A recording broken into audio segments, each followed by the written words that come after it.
ये बहुत कार्यक्रमों में जो विनियोग हैं या पाठ पद्धति है उस पर बहुत से विचार होते हैं।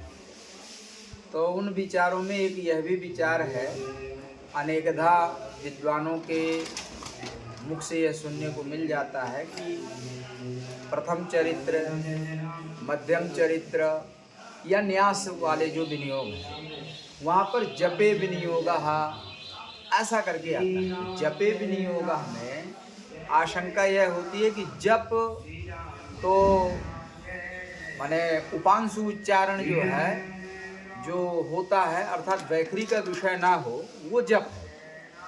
तो ये तो बात सही है कि मंत्र जप होता है और वैखरी का विषय नहीं होता है, लेकिन यहाँ पर आप पाठ कर रहे हैं तो तालवाद्य विघातानुकूल व्यापार करने की बात है।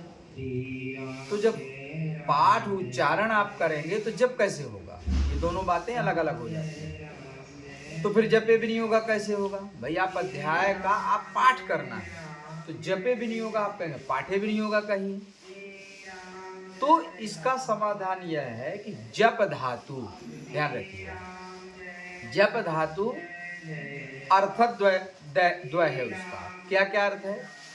पहला जो है व्यक्त बोलना, उच्चारण करना, तो वो पाठ के अंतर्गत आ जाएगा।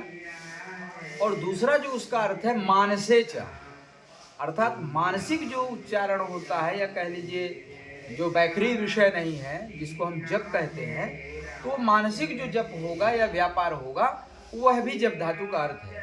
तो अर्थद्वय के कारण जो है जपे विनियोगा यह भी शुद्ध है।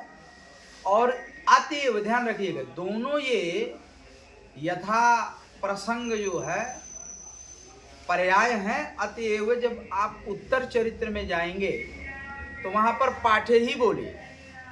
यदि अर्थगत भेद होता तो फिर जपे ही होता अथवा पूर्व में पाठे ही होता।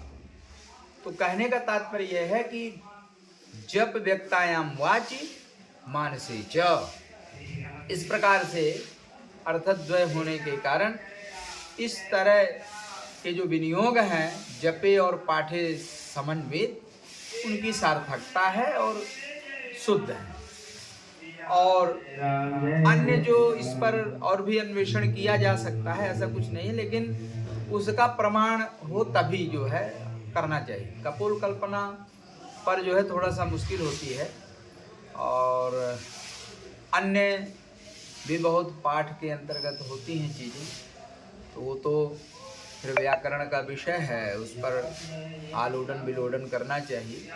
सामान्य बात ये है। ठीक।